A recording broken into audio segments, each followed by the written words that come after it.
Hello, welcome everyone. Today we are going to be talking about active learning using storytelling and simulations to improve student learning. And this is something that I'm very passionate about, and I'm sure you will see that through the webinar. My name is Melissa Knowles, and I work as a consultant for social studies services, but my day job is a librarian.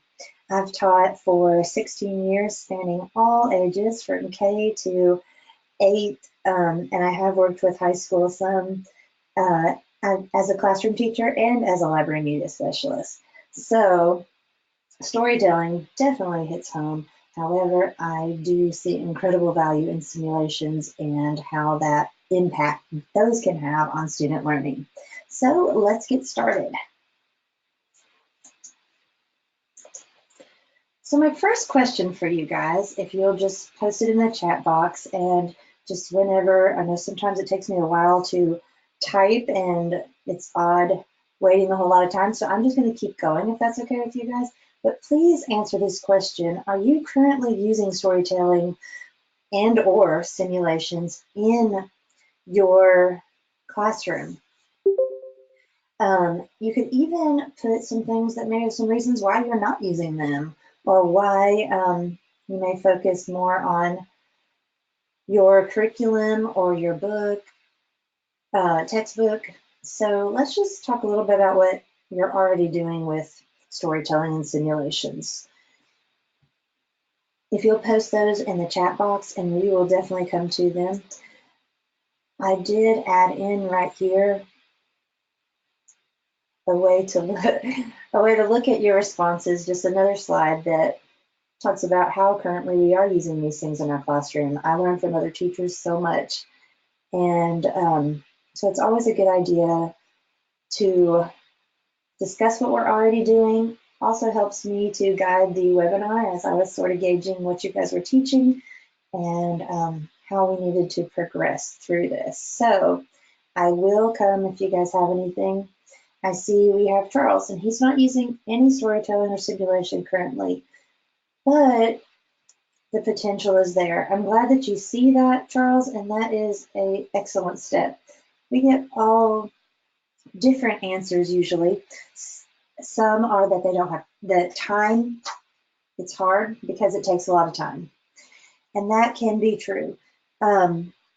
Also, sometimes we've got to teach more test information, and a lot of times teachers don't see the value in how this could affect testing scores. I see that Dawn says she would love to. She's not sure where to start. Awesome. Active Classroom has resources ready for you, and I'm going to show you some of those in just a few minutes. They are more challenging, keeping students engaged. Are they really learning, or are they just playing? That kind of challenge can come up. Sometimes your admin doesn't support that. They think you're just playing and not doing the things that they feel that you should be doing. Maybe it doesn't look like learning, like a traditional classroom. Mike says he uses simulations to cover colonization in the British North America, colonization of British North America, sorry, and storytelling.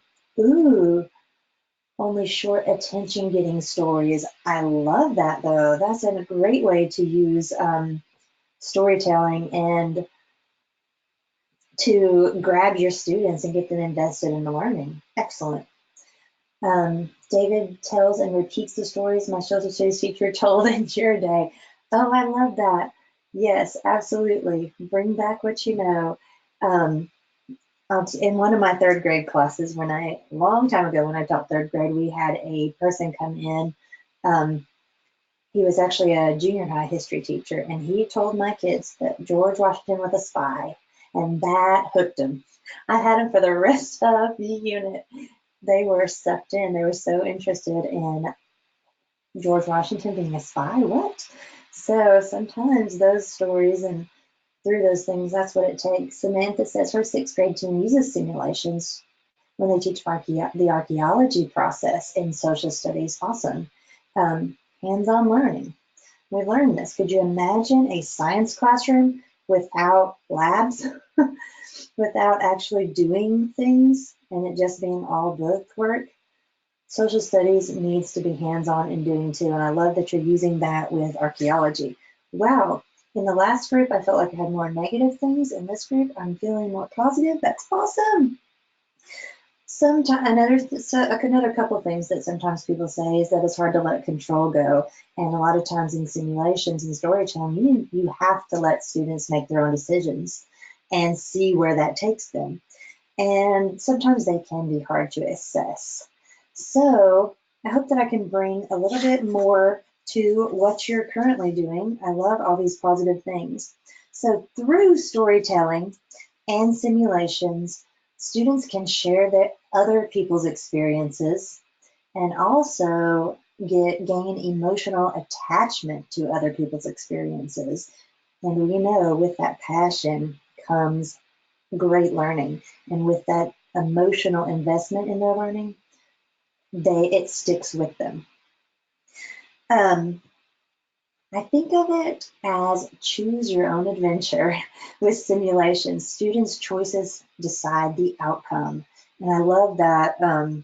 I used to love choose your own adventure books, just period. But I love that students decide, and what they choose based on what they know at that time decides what happens to them. And then connecting events through their choices. So students see how events are connected based on their decisions. So how something happens because of something that they decided. And we're going to look at a couple of resources in Active Classroom that are a great example of this. So I've sort of coined it student-centered experiential learning. And I love that because we hear a lot about student-centered and allowing students to have choice and all of these things. This is a perfect avenue to start and build that. And then it's also experiential. So they're actually doing. And we know that when we use more senses, we learn better, easier, more deeply. The students create their learning through experiences. So let's move on to this. What are you thinking? Do you think your students gain an appropriate understanding of social studies through the ways that they're taught? So younger teachers, are you thinking that your students are really grasping this? Are they going to go to the next grade level and really truly understand and be able to build on their knowledge, which is what we do each year, right? And then in the high school grades or the older grades, a lot of times we hit some times in history in the earlier grades, and then we revisit or go more deeply in the older grades. Are you finding that you're having to do a lot of reteaching and a lot of building prior knowledge that they should have had they gained the appropriate understanding, or had they learned the information at that age group? So if you have anything to say on that, I would love to hear it, because in general, we have teachers say that in the high school grades that they're not understanding it. They have to go back and do reteaching. And some of that is time, moving around, but some of that is also how we're teaching. When we teach to a test, or we teach at the basic levels of learning, they're not going to remember and recall it as well later. So this is where I think simulations and storytelling can make a huge impact for students. So let's look at what a typical storytelling or simulation would look like. So I think storytelling and simulation really follow the same paths. And this is how I chose to put it down on paper. So number one, building background. So prior knowledge. You would do that sometimes before storytelling. Sometimes the storytelling, as you said, is your prior knowledge. So we've got to equip students with the knowledge to be successful. In a simulation, that's also important. Maybe you're reading a story about George Washington, but if they don't know anything about the time period in history you're reading about, well, they may not really understand what's going on. So there's a lot of times in both areas that you're going to need to build background or ensure that the students have that background so that they can be successful in comprehending and understanding what's going on. Second, in storytelling, you learn about the characters, and in simulation, you assume an identity.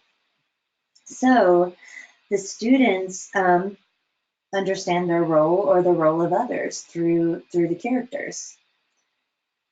Third are the events in the story or the actual simulation. So here's where you give them the purpose and the directions for the simulation, or you are reading the events that are happening. It's important in the simulation, as I said, to stand back and allow the students to come up with their own choices and then help if needed. Well, when we're storytelling, we do that too by offering times to do inferencing and predicting what's going to happen next.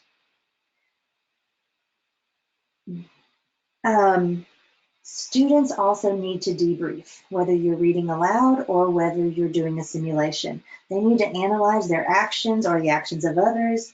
They need to revisit and go over the events that occurred. They need to communicate and listen to others, but also be able to express their emotions and feelings about what just happened. I'll never forget reading aloud a story about the Holocaust, and I was reading it, and it was right at the end, and they were about to, this group was about to be caught, and it had a not appropriate school word in it, but it was such an emotional time. I just read right over it. And of course I had to stop and just talk to the kids, and we talked about emotions and what was going on and the depth of the situation. Why did the author choose that word? But it was such an emotional time. I think we all felt in what was going on in the room. And that also occurs in simulations when they're acting out and they're seeing the consequences or having to deal with the consequences of what they've chosen and feel what someone else felt. So debriefing is important in both areas for sure. This is also a time that I want to suggest that you, as you're getting into storytelling or simulations, request feedback from your students. What did they like? What would they like to see different? What parts could be maybe left out, or what should be really discussed more? So allowing them to help you is a great way to become better and also give your students even more of a voice in your classroom. So the two of the areas I want to talk about today are story paths and interacts. Now these are in Active Classroom and they are already pre-created for you. So I hope you all have Active Classroom subscriptions. You can search, and I'm going to show you that with the Interact, how to do a detailed search to find all of these. But just looking at the story paths, these are all 600 minutes. So it's going to take a lot of time or days, but that doesn't mean you have to do it all at one time. You can absolutely spread it out, but they actually go through the process. And so you can see here, early Northwest Coast people, that sort of goes with the British colonies that you guys were talking about earlier. The museum is 5th, 6th, 7th, and 8th grades. However, all of these are adaptable. So I don't want to necessarily focus just on grades, but we've got from 1st grade all the way to 8th grade through these. And this is where they're building their own museum. Families in their neighborhood, along the River Nile, the castle, medieval times, eat without any silverware, Oregon Trail, state studies, goods and services, and then the marketplace. So we're going to look at the toy company. This is a 3rd, 4th, 5th lesson in this story path.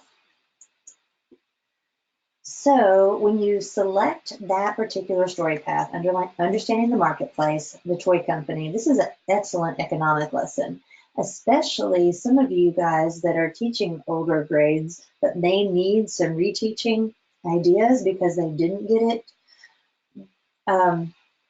when they were taught previously, this would be a great place to start. Go ahead and turn. So, as I said, this is the home page. This particular story path is going to take them from types of industries all the way to having a toy fair. And we're going to talk about where that goes in between, but I want to show you some of the places. So if you look on the left, you've got your teacher's guide. That's a download, teaching master. So anything you would copy is right there. You've got a slide set, which you could use easily on your smart board or through a projector. And then you have a student portfolio. And I'm going to show you a few clips of each of those.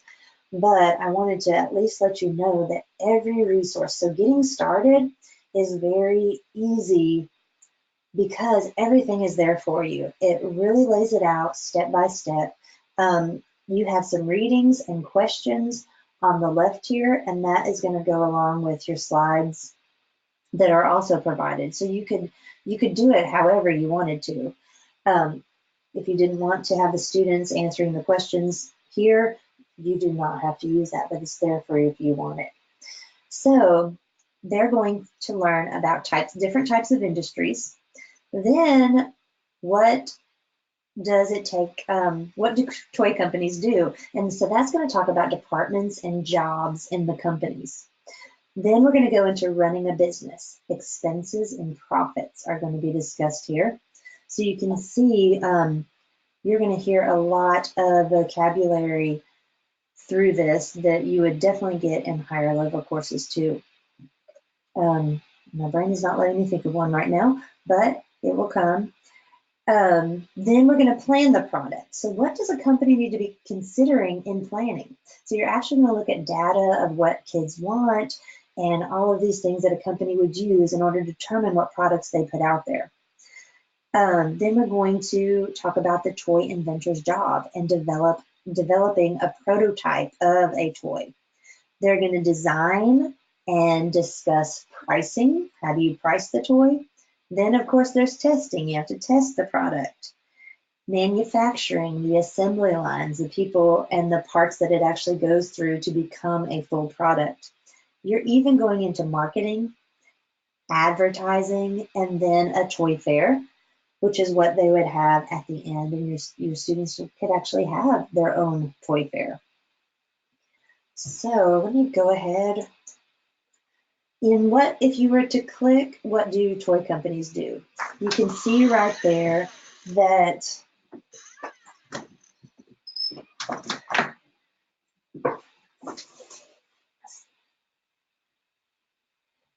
it allows the students to talk about things that they know about. They've all been to toy stores and what's on the shelf, how does it get there? And then you have your A, B, C, D, and E. At the bottom, at the Fun Labs, marketing researchers test toys, they design, and all of these things. So everything, this is a very kid-friendly format of this, so you may want to show that, but then also the image is also in your slide set, but you can also spread it out to full screen right there if you see the 4 arrows in the corner. You've also got a magnifying glass so you can zoom into different parts. Maybe you want one group to talk about part A and another group to talk about part B. So I'm wanting you to see how adaptable these are. This is one of the teaching masters. What would be a profile of an inventor? What kind of skills would they have to have? What would they need to specialize in? So I just wanted to show you just one of the examples of something that they could do. Look at the higher level thinking. They're really delving into and potentially deep thinking what it takes to be an inventor. So I really like this particular master in pushing the kids to expand their initial thoughts and think deeper. This is a cover of the portfolio that the students download. This can all be typed in through Active Classroom, sorry. You don't necessarily have to print it, however you could if you wanted to, for them to have something tangible at the end. Prototype. This is the fun part of what I think would be fun in the group would be to actually create their toy.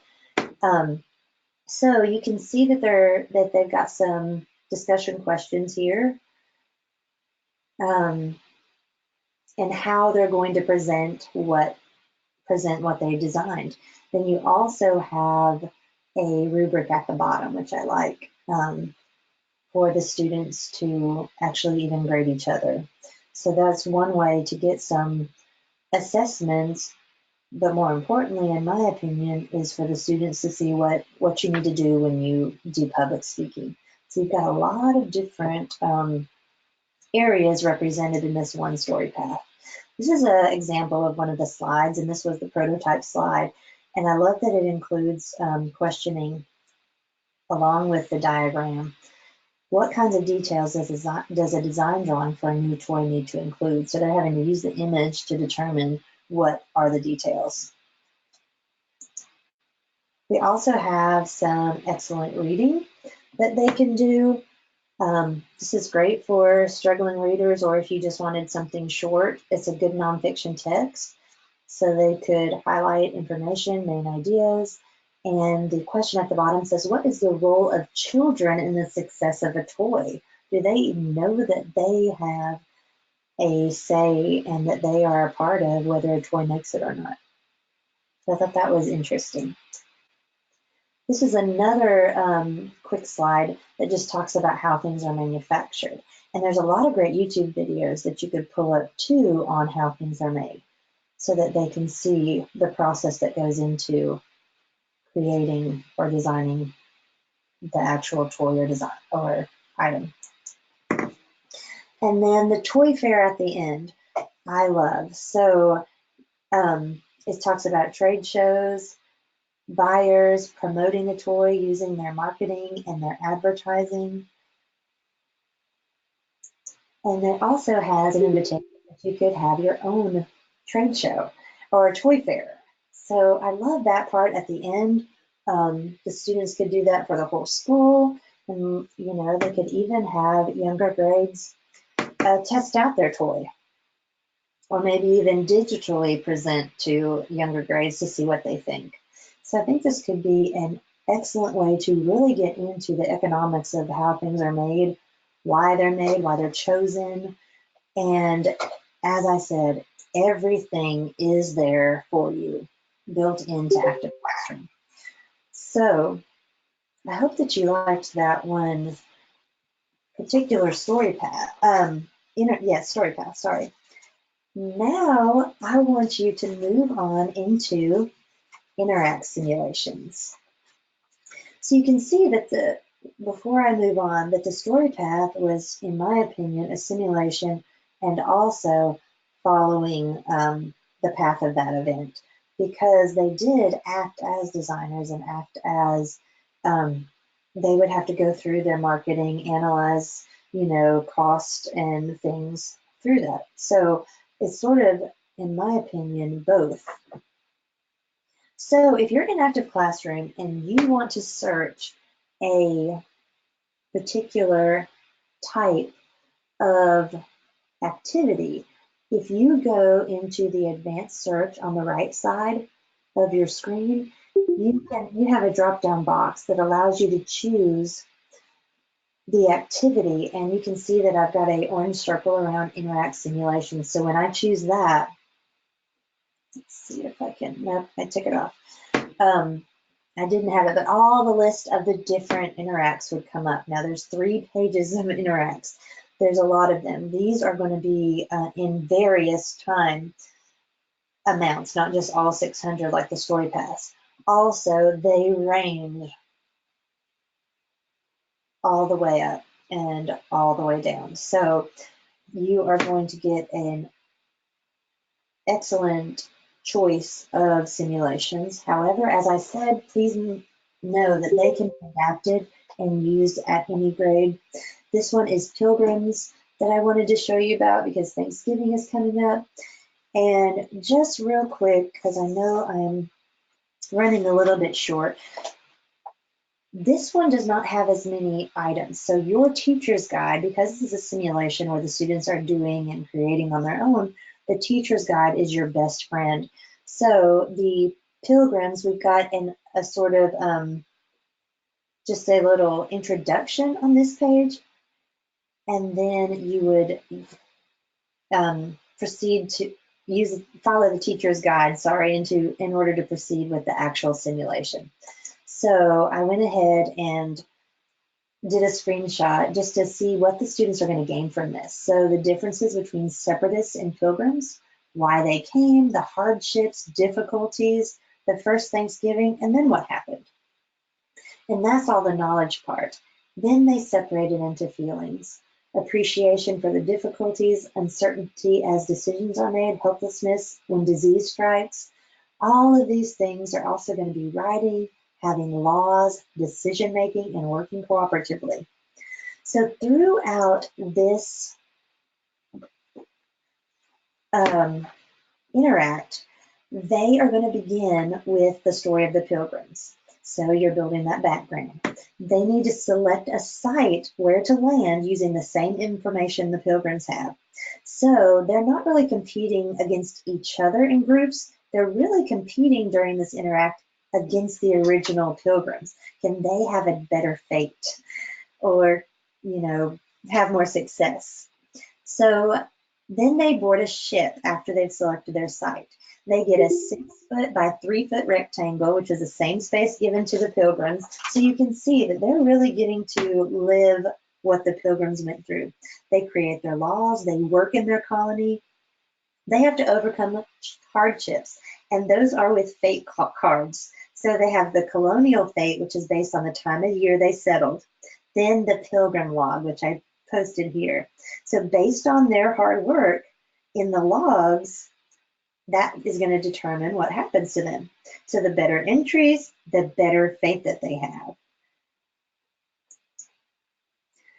They then at the end, what they would do is they could have a Thanksgiving feast, and you could simulate that end to their hard work and surviving the year and all of that. So it's a fun culmination at the end of everything that they've been through. Once again, make sure you're discussing those feelings, you're debriefing, and that you're allowing the students to make their own choices based on what they know. Because the next time they may make a different choice. They may be thinking more deeply about it, and they may decide, oh, I remember when I made that poor choice and didn't really think about the whole situation that was going on. Let me try a little bit harder this time. So I'm curious, can storytelling and simulations work in your world? As I said in Active Classroom, they're right there for you. All the materials that you would need or step by step how to do it are right there through Storypath and Interacts. So if any of your thoughts have changed at this point, or maybe you've gotten some different takeaways, I would absolutely love to hear it. And while you're typing, I would like to leave you with this little thought. What do pilots, the Pentagon, medical students, and lawyers have in common? Well, they all use simulation to better prepare themselves for an extremely important job so that they can be prepared when different situations arise. These life-changing jobs use simulations because they work. And in school, we should use these simulations also. Have any students ever told you, gosh, come back after years to tell you, my goodness, those lectures or that worksheet we did was amazing? But no, I have students that still remember when we traveled to Jamestown in a made ship in our classroom, or when we did a simulation about the Black Death, whether they lived or died. They were so proud of their sticker that showed what happened to them just based on their choices and sometimes just luck. So if you have any comments, I would love to hear them, but I thank you for staying with us today. I had a great time sharing this about simulations. I know they can be a little bit challenging. I know, but I love the fact that everything is there for you. It's really laid out. You could do one part and see how that works for you, and then maybe add in some more later if you felt comfortable or if your time allowed. So definitely start slow, but please do start.